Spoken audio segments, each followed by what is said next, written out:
नमस्ते, सुप्रभात।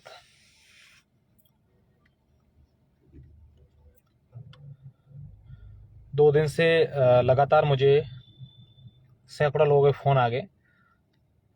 कोई लोग सहयोग राशि लेकर बैठे हैं, कोई लोग कहाँ से मिलने आना चाहते हैं, कोई कहाँ से मिलने आना चाहते हैं 7 बहनों से। तो मुझे बार-बार कह रहे थे कि आप जब जाएँ तो मुझे बताना। हालाँकि मैं रेगुलर जा ही रहा हूँ, तो आज मेरा जो मैं जाऊँगा उनके पास वो 12 बजे जाऊँगा। जो कोई साथी चलना चाहें वहाँ तो ज़रूर जाएँ। मैं 12 बजे वहाँ जाऊँगा। करीब 11 या 12 बजे वहाँ जाऊँगा। मैं अभी थोड़ा सा दूसरा काम है वो करके और उसके बाद जाऊँगा। घंटे 2 घंटे वहीं रुकूँगा।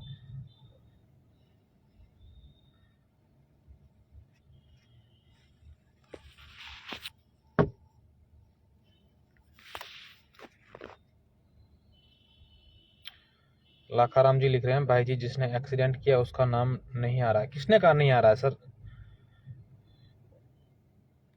नाम आ रहा था। कल भी हमने उसकी खबर बताई थी, जिस दिन घटना हुई थी उस दिन भी बताई थी। अभी आपको जानना है तो बता दूं, वो जालोर जिले के एक गांव का है, व्यक्ति है, ड्राइवर है, बोलेरो ड्राइवर है, जिसने ये घटना को कारित किया। उसके बाद से तुरंत प्रभाव से पुलिस ने उसको डिटेन कर लिया था, गाड़ी को जब्त कर लिया था। उसके बाद मेडिकल भी उसका करवाया, डॉक्टरों से मेडिकल करवाया कि उसने अल्कोहल तो नहीं ले रखा था, शराब तो नहीं पिया होता। तो उस समय पुलिस अधिकारियों का कहना है कि डॉक्टरों की ऐसी रिपोर्ट थी कि उसने शराब नहीं पी रखा था। फिर लोगों के कहने या पुलिस के इस हिसाब से किया कि भाई नहीं, इसका FSL ली जाए कि इसने और कोई नशा तो नहीं कर रखा है। तो उसकी FSL सैंपल ले लिए हैं, जांच के लिए भेजे हुए हैं। और जैसे ही रिपोर्ट आएगी उसमें अगर पाया जाता है कि उसने कोई नशा इस प्रकार कर रखा है, तो जो भारतीय संविधान के तहत उनके खिलाफ कार्रवाई बनती है, उसके खिलाफ वो कार्रवाई करवाएंगे। आप निश्चित रहिए, किसी भी तरह की किसी भी सूरत में इन चीज़ों को बख्शेंगे नहीं। और रही बात जो नंबर फ्रॉड कर रहे थे, मुझे लगातार लोग मैसेज कर रहे हैं, फ़ोन कर रहे हैं कि जो फ्रॉड करके नंबर कर रहे थे वो कर रहे थे। तो कल ही हमने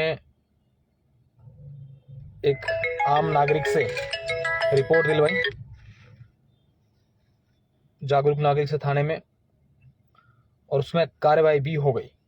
ये मैं आपको बता दूं, वो खबर मैं आपको बताऊंगा। अभी पुलिस की कार्रवाई थोड़ी सी डॉक्यूमेंटली बाकी है, उसके बाद मैं आपको खबर पूरी बताऊंगा। आप भी कहोगे कि वाकई में ये आपने अच्छा किया, क्योंकि मैंने आपको उसी दिन कहा था, जिस दिन ये शुरुआत हुई थी कि भाई इस तरीके से लोग कोई कर रहे हैं, उसी दिन मैंने कहा था कि कोई भी इस पूरे मामले को लेकर गलत करेगा उसको किसी भी सूरत में हम लोग नहीं बख्शेंगे। और मुझे एक थोड़ा बुरा लग रहा है, मैं दिल से कह रहा हूँ कि आप लोग यार इतना धन्यवाद ये मत करो यार। मुझे धन्यवाद बधाई किस चीज़ का मुझे समझ में नहीं आ रहा है। मैंने मेरा काम किया है और अब आप सब लोगों ने, पूरे देश भर के लोगों ने ये कह दिया कि यार आप उन बहनों का ध्यान रखना। जब पूरा देश उन बहनों के लिए ध्यान रख रहा है तो मेरा भी फर्ज बनता है। और मैंने तो यहाँ तक ही कह दिया है कि मैं अब आपसे आज से आपका भाई हूँ। आपका सगा भाई तो जसराज वो तो नहीं रहा, लेकिन उसकी कमी किसी भी सूरत में मैं आप पूरी नहीं कर पाऊंगा। लेकिन ये भी मैं उनको विश्वास दिलाता हूँ आप सबके सामने कि